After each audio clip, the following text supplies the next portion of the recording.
Hey, what's going on, guys? It's Assassin, and we're back with some more content for you. We're over here on some Black Ops 6. I am going to grind just a little bit more before the Clover Craze ends. I know I've got a week and some change here, but this Clover Craze event is unbelievably long and drawn out for like no reason. The real goal is the blueprint here at the end. I have to get 1,800 clovers. We're only at 590, so we're quite a ways away. I'm sure there's a better way of doing it. I haven't tried out zombies yet. Haven't tried grinding in there at all. Look what we got here. Dark Matter on the AMR mod 4. It was honestly a lot of fun. I didn't even have to sweat getting any of the headshots. They just came naturally. The whole thing was really easy. Had a lot of fun doing that. So I am done with every single main primary in the game currently until they add something else, which I'm assuming they'll at least add 1 or 2 more guns. But then that leaves us with the Syrian 9mm, and then we have a metric ton of these melees. I don't know if I'm gonna do that. I don't know if I want to do that. I guess it just depends on how much I hate myself. Anyways, something that you probably have noticed, right? Oh, not right there. Right there. So I've been anticipating Daredevil Born Again for quite a while, and it's like the main thing I wanted to talk about today because it's all I've been really doing other than watching Invincible. The 4th episode just came out yesterday as of recording this. I have watched the first 2 and then the 3rd episode multiple times. I've seen the first 2 episodes easily like 4, 5 times, give or take, and I wanted to really try and formulate a good opinion on how I felt about the series because I couldn't tell from the first 2 episodes whether or not I liked it, which sounds really dumb, but watching it over and over again, the few things that I've pointed out, and this is going to be spoilers for the first 4 episodes. The first episode begins with Matt Murdock and Wilson Fisk. They're going to be born again, essentially. Daredevil is done being Daredevil after basically just a tragic event. Matt Murdock loses his best friend, Foggy Nelson, to Bullseye. Bullseye's back from the original series.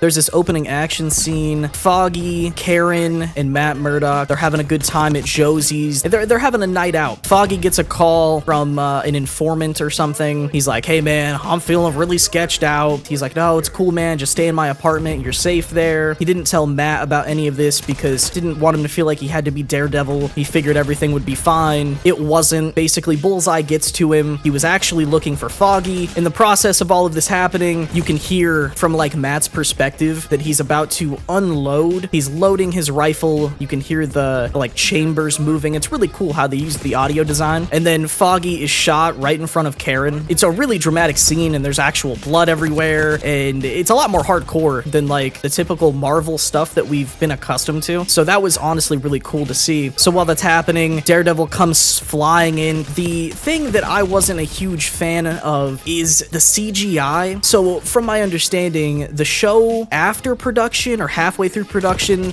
they decided to redo a bunch of things. It was reshot, there was a ton of reshoots, and that was to add in Foggy Nelson, Karen Page. Apparently they weren't going to be a part of the series at all. So the CGI just kind of looks weird. Like, it looks big budget, but he also kind of looks like Rubber Man. Like, it just feels off. Like, you can tell that it's CGI.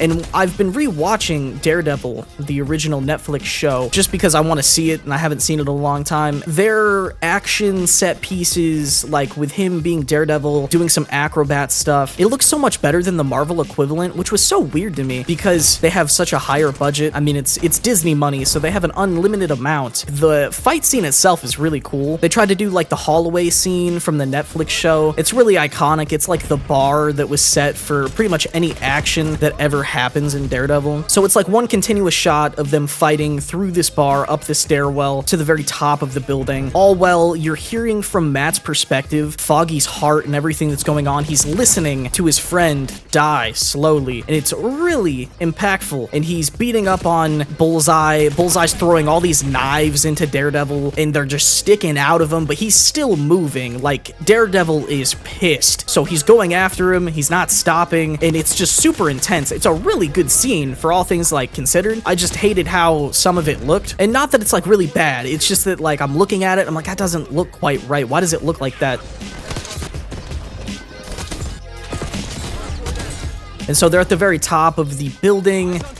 Matt and Bullseye are duking it out, and it's really cool. The actor, and I wish I knew his name, Matt Murdock, is asking, "Why did you shoot my friend? Why would you do this?" And he just laughs in his face, kind of gives him a little like pat on the shoulder type of thing, and it's sadistic as hell. It was really cool. You hear Foggy's heartbeat dissipate, and then it's gone. It stops beating. Karen's trying to stop the blood. There's a lot of blood. If you remember in the first season of Daredevil how they meet Karen, unfortunately she was victim to like Wilson Fisk, and she had to witness her like coworker get murdered for them just like exposing a conspiracy. So it was like a very crazy homage to what she had going on back then. Daredevil loses it. He's screaming, and he throws Bullseye off of the building. Daredevil screaming up at the sky, "Why, God, why?" He throws his cowl, his mask off of the top of the building. One of the detectives, Cherry, is up there. He's like, "Oh, you're Matt Murdock." They were actually at a like little get together for this guy's retirement. In the process of all of that, you see Wilson Fisk coming back. He's there. He's like, "Hey, Vanessa, I've been off doing things for a while. How's it going?" Everyone's surprised that Wilson Fisk is back. His plans are big and grand. He wants everything to be strictly by the books. People can't know that he's messing around with all of these illegal things because he wants to be mayor. Vanessa's been running things. Well, he was gone. Everything is by the books, or at least on paper, it looks like it's by the books. Everything's airtight. So he's good to go. He can be mayor. Daredevil, it skips about a year forward. He keeps a picture of like the, I don't know what you'd call it, but it's like the thing they give to you at a funeral. It's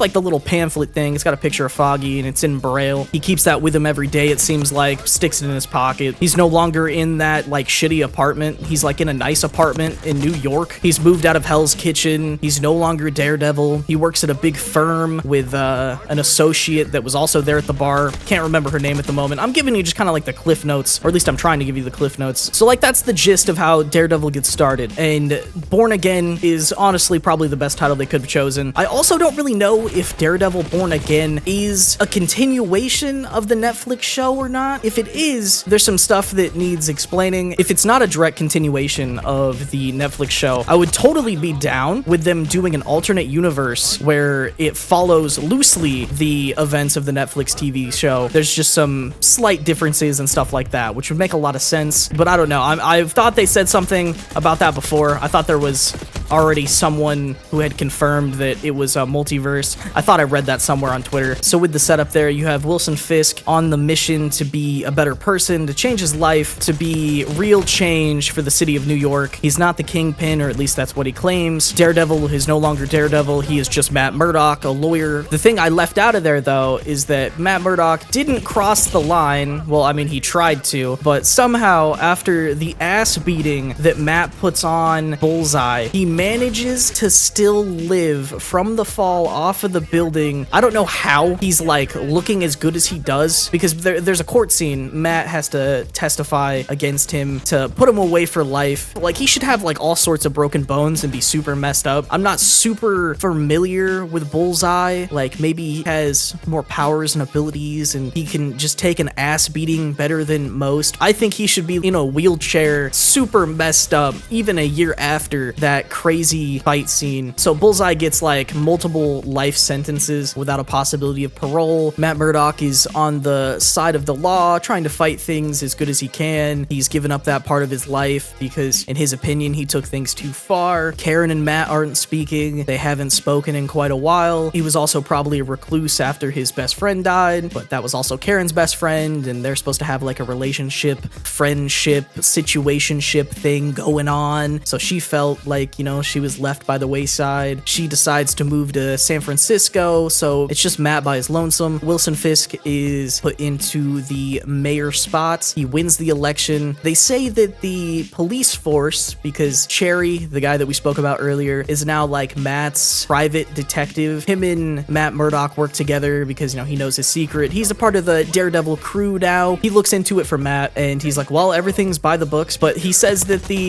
wow, there's 3 people back here just chilling. That's a free bunch of kills for us. Nice. Police force is 50-50. Half of them love him, half of them hate him. From the events of the Netflix show, you would think that all of them hate Fisk. And of course, Matt Murdock, he confronts him as Matt Murdock. They go have that diner scene. You've probably seen it if you've watched the trailer. They sit down, they have themselves a chat, warns him that, you know, you stay in your lane, I'll stay in my lane. If you're truly a changed man, you know, because he's a Catholic, he'll take him at his word. Matt, well, he's doing lawyer things. He overhears police officers beating up on a man. Sounds like things are being very corrupt in the other room. He goes to speak with this man. His name is Hector. He is the White Tiger. The White Tiger had tried to stop a man from being beaten in the subways. The men who were jumping the guy turned out to be private police officers who were dirty. While fighting off these crooked cops, one of them slips and falls into the subway tracks. He's hit by a train. Other cop whips out his badge and goes, "We're the police." And it's like, oh, okay. Hector is now being framed for the murder of a police officer. Matt wants to be his lawyer, but he also knows there's something not quite right about what he's telling him, because he does that like heartbeat thing where he's listening to it and he's like, well, you're telling the truth, but there's also something you're hiding from me. And of course, the thing that he's hiding from him is that he's the White Tiger. He sends his private detective to go check out Hector's house, see if they can dig up anything, see what he's hiding. They find the White Tiger costume and they're like, oh, hey, you're the White Tiger. And Matt's like, well, why wouldn't you tell me you're the White Tiger? Like, this is pretty big news. Once the prosecution finds this out, they're going to like rip you apart and they're going to use this against you. Their task now is to try and find the person on the subway tracks that the White Tiger was defending, because he is now the only connective tissue would prove him innocent. During this, Mayor Fisk is, you know, being Mayor Fisk. He's trying to enact change. He's not a fan of all the red tape. He gets himself a groupie. And one of the other things that really isn't like jiving with me a ton, and they've toned it down a lot in episode 3 and 4 now, but Ben Urich, the reporter from Daredevil's Netflix series, he was the mentor for Karen, and those two, along with Matt Murdock and Foggy, they all helped put Fisk in jail/prison. The BB Report is like an online news thing. Ben's niece, who has taken up the role of a reporter, she's trying to do right by her late uncle. So these like news segments play during some of the episodes, and some of them are like way too long. It's just like average people of New York talking about what they think of the like current events that are going on in the episodes. Sometimes they're kind of cool. It's a nice like cutaway thing. I know it's like world building and it's good. It's just like sometimes I'm like, I really don't care, man. Skip to Murdoch. Show me what's going on. So she's like doing her reporting stuff. She gets a interview with Mayor Fisk, who's also the man that murdered her uncle. And it seems like she knows something's wrong, or at least, you know, she knows that Wilson Fisk is a bad dude. She might not know that he murdered her uncle, but eventually she's gonna figure that out, I would think. So Wilson Fisk having to like battle it out with his wife. His wife doesn't really understand why he'd want to be mayor or why he'd want to leave the empire she's growing. Crime is happening because there is no kingpin. There is no kingpin's wife to make things, you know, peachy keen during the time where Wilson Fisk is off doing his thing with like Echo, and he's getting shot in the eyeball, and he's doing all these different things without Vanessa. They were like separated, but not really separated. He just kind of like disappears from this woman's life, and for whatever reason, he thinks that's okay. So she had like an affair, but was it really an affair if Wilson Fisk had just disappeared and she had no idea if he was coming back? I don't know. It's like a weird situation they got going on, but basically, so he's pissed about that. She had an affair with some dude named Adam. So the Kingpin is having marital issues. Matt Murdock trying to defend a guy with basically no defendable case unless they can find this person. Matt goes to try and find this person as quickly as possible for obvious reasons. Oh wow, about to get a chopper gunner. Well, we're just chit-chatting here. Look at us. There we go. Got ourselves a chopper gunner. But of course, the detectives are how Matt finds this out. He uses his supersonic hearing and is like, oh, he's at this apartment. And then he goes to the apartment. He beats the crooked cops that were on their way to try and like kill this dude. He tells the guy, hey man, you gotta trust me. My name's Matt Murdock. We're gonna keep you safe. This dude trusts him, jumps out the window. And then it's just Matt there. And this badass scene of these cops come in. This goes differently than how I thought it would. Matt just confronts them. They get pissed off. They decide that they're gonna like like put a cap in Matt, and he begs them, please don't do this. He's trying to just be a lawyer. He's not Daredevil anymore. So he goes all super badass on these crooked cops, and the scene is gruesome. Like, he snaps a dude's forearm. It is disgusting at how like gruesome that they let the scene be. Like, the dude should be paralyzed when he gets his ass beat by Matt, because like he gets slammed on his neck. It's insane. So he takes out two dudes. That's the end of the episode, and then you move on to the trial of Hector. They manage to get the victim that Hector saved to court to testify on his behalf, but while he's up on the stand, he sees all of these police officers. Someone turned him, said something to him. He decides that, nope, I have no idea what you're talking about, and then there goes the entire defense case. Matt turns to plan B. Let's tell everybody you're the White Tiger and go purely based off of merit. Hopefully the people of the jury will find you innocent. They go through the trial. They talk about how many lives the White Tiger has saved. He's got a family. He's got a niece. And the funny thing is, the officer who got his ass beat testifies. And so, like, he knows that Matt Murdock isn't quite who he says he is. He thinks he can just see, and he's faking being blind or something. But, like, that dude should be messed up more than he is. He's got, like, a black eye, and there's this funny scene in court when he's like, oh, I heard you have, like, a black eye today. I hope everything's well or something. And I got a chuckle out of that. They go through the court scenes and everything like that. Mayor Fisk is still doing mayor shit. He feels like a pothole, but he's obviously like struggling with who he is, and so is Daredevil. And surprisingly, Hector is found innocent of all charges. The ending of the episode is pretty nuts. The White Tiger has been revealed, so people know that it's Hector. Matt Murdock tells Hector that he can no longer be the White Tiger after this, and the White Tiger's like, nah, man, the White Tiger is me. He decides to go out after being freed from this crazy court case, and he's jogging down the street, and he gets capped right in the face. It's not like a super glorious death or anything. Just a dude comes out of the shadows, puts a bullet in the back of his head, and that's it. The big twist is supposed to be, you see the Punisher logo on this dude's vest. It is most definitely not the Punisher. It's just these cops, because they've been hinting at the Punisher throughout the entire series with multiple different cops wearing the Punisher logo. So it was a dirty cop who was pissed off that this guy got off scot-free. Then we pick up with the fourth episode. Things are finally starting to get real interesting. I don't think Mayor Fisk is really doing anything of importance still. Him and his wife are going to fucking therapy, which is also, funny enough, Matt Murdock's like new girlfriend thing. She's their therapist. I forgot to mention her because she doesn't really play a huge role in everything that's going on. Matt doesn't know because of like patient confidentiality. So anyways, him and his wife are still trying to figure out their marital issues. They allude to Adam, the person that Vanessa had an affair with, is like dead, obviously, because,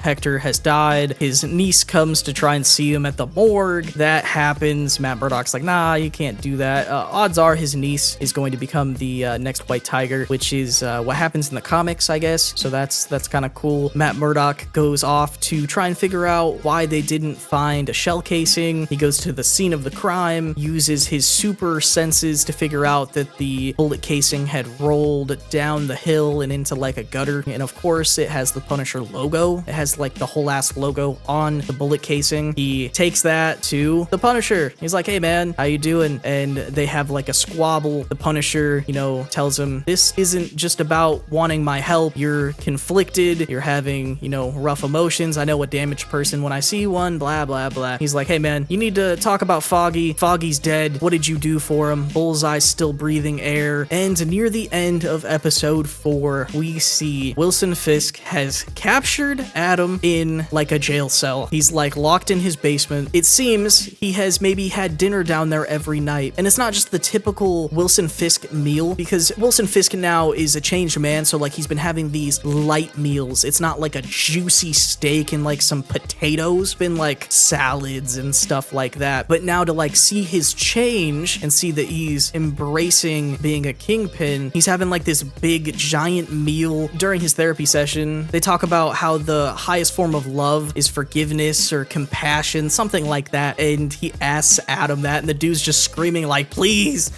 let me out. And Matt Murdock is having trouble sleeping. He's also struggling with his temptation to be Daredevil again, and he's looking at all of his cowls. Matt grabs his billy clubs and he starts kind of training with those, and so everything is alluding to the Kingpin and Daredevil coming back again. Until episode 4, I wasn't 100% sold that I was enjoying it. It's so far easily the best Marvel Marvel TV Disney Plus show that they've got going on. I've enjoyed it a lot. I know today has been like kind of a weird video. We played a bit of Call of Duty. We've been talking about Daredevil exclusively. I appreciate you guys letting me ramble and go on and on about Daredevil. There's been a lot of leaks and stuff, so I don't think we're gonna see Matt Murdock don the costume until like episode 6. So we've got 2 more episodes after this till we can see him be Daredevil again. I'm hoping that the series ramps up. People still think Foggy's alive, which is interesting. He might have faked his death because apparently in the comics he fakes his death. They think this could have happened here. The actors, Karen and Foggy, they're coming back for season 2, and people say that it's not going to be just for flashbacks. There's a whole lot of leaks, and they're also filming season 2 right now. I'm excited for the future of Daredevil. Let me know what you're thinking of Daredevil Born Again. I'm excited to see more of it. What if we get ourselves a bundle in Call of Duty that is themed for Daredevil? Wouldn't that be sick? I think that would be really cool. I mean, we've got Ninja Turtles. Let's just take the next step and do Daredevil. I appreciate you guys, and I will see you in the next video.